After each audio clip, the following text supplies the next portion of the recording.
Kelak akan ada persidangan di hari akhir. Mukmin itu percaya dengan hari kebangkitan. Salah satu rukun iman itu antu'mina bil yaumil akhir. Dan beriman dengan hari akhir ini adalah motor penggerak manusia untuk beramal.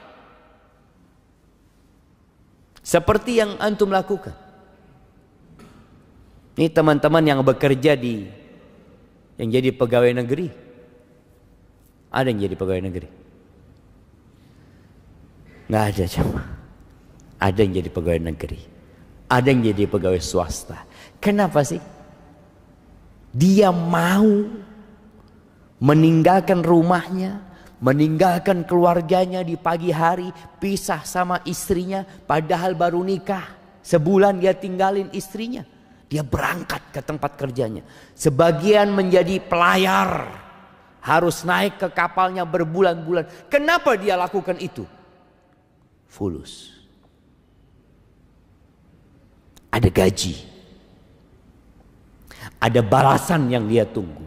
Nah, maka Allah akan memberikan balasan kepada kita jemaah atas semua yang kita kerjakan. Dan dalam persidangan itu sebelum kita dikasih balasan, maka kita harus membuktikan dahulu. Rasul sallallahu alaihi wasallam dalam hadis Mu'ad bin Jabal radhiyallahu anhu, beliau alaihi salatu wasallam mengatakan, la tazulu qadama 'abdin yaumal qiyamah hatta yus'ala an arba'.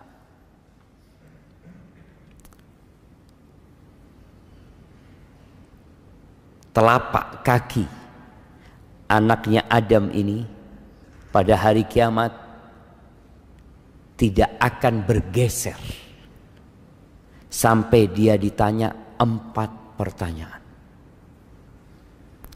Yang pertama, an umrihi fima afna. Yang pertama ditanya adalah umurnya dipakai buat apa? Ada yang Allah kasih umur 60 tahun. Subhanallah. Dalam hadis riwayat Bukhari, Nabi alaihissalatu wasallam mengatakan, qad a'dhalallahu ila mri'in. Allah telah memberikan uzur yang cukup ya buat seorang hamba yang dikasih umur 60 tahun. Akan ditanya, buat apa umurmu? Yang umurnya 20 tahun ya akan ditanya umurnya dibuat apa. Ada yang sampai umur 60 tahun masih menghabiskan waktunya dengan yang sia-sia. Sekarang ini sarana untuk menghabiskan waktu dengan sia-sia banyak sekali jemaah. Anda kan pernah ngelihat orang sudah sepuh main game jemaah. Di pesawat Anda lihat, ya Allah, ini orang berapa umurnya? Iya. Tapi man syabba ala syai' syaba alaih.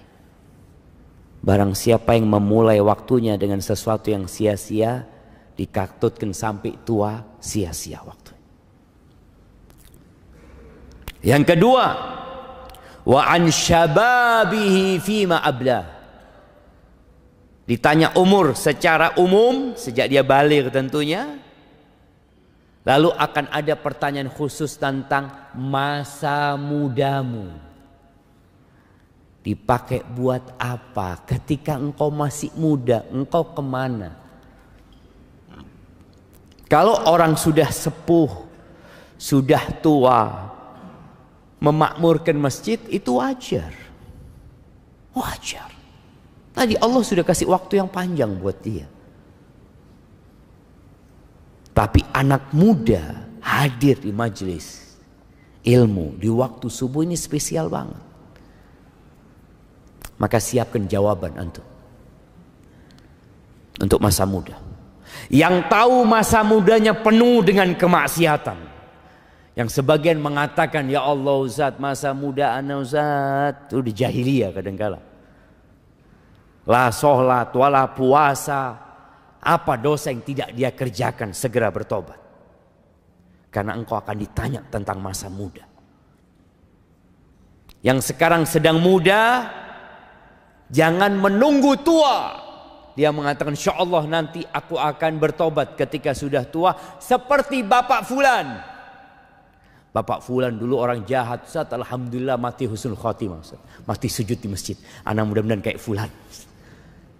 Siapa yang tahu umurmu sampai seperti Fulan? Bukankah ada kawan-kawanmu yang tewas di jalanan, ditabrak?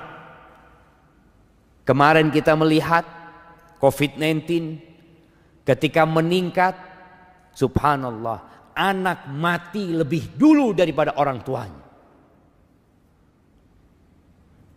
Maka persiapkan jawaban untuk masa muda kita.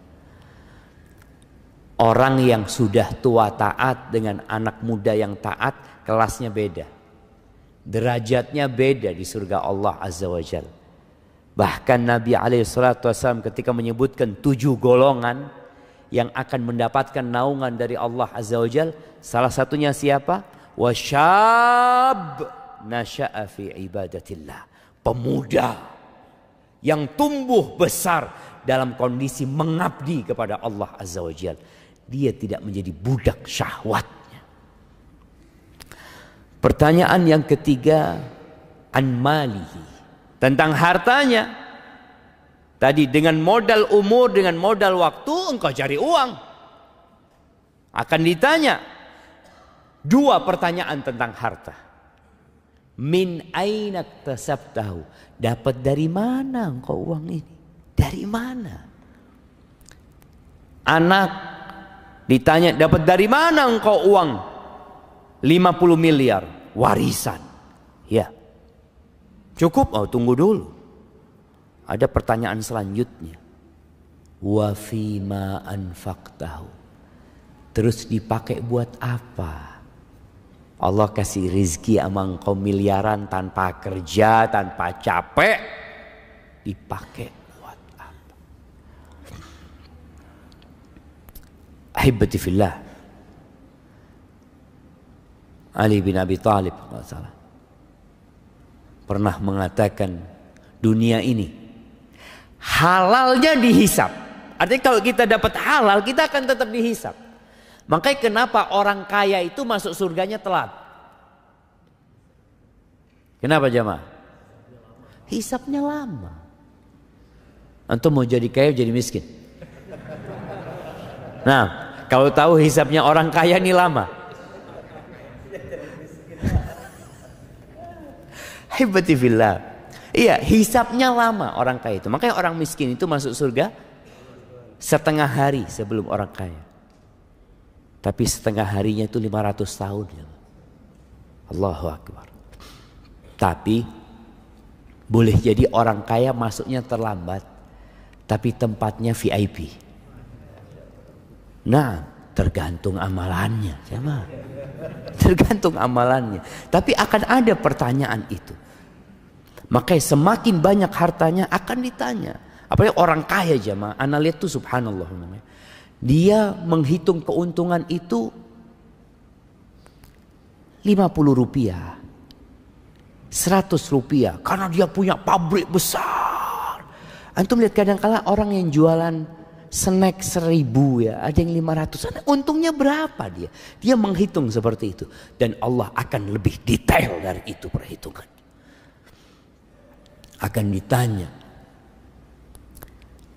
Wa nada'ul mawazinal qista liyaumil qiyamah fala tuzlamu nafsun syai'an wa in kana mithqala habbatin min khardalin ataina biha wa kafa bina hasibin. Kata Allah, kami akan letakkan timbangan yang tepat, tidak ada satupun yang dirugikan. Kalau amalan itu sebesar biji sawi akan didatangkan, akan ditimbang. Dan cukup Allah sebagai penghisap. Maka persiapkan jawaban. Lalu yang terakhir akan ditanya tentang ilmunya. An ilmihi madza amila bihi. Digunakan buat apa ilmunya? Antum pakai buat apa? Jangan sampai hadir ke kajian ya dengerin ustadz, masya Allah bagus, bagus. Keluar nggak diamalin. Gitu. Kita akan ditanya jemaah. Hadis diriwayatkan Imam Al-Bazzar rahimahullahu taala.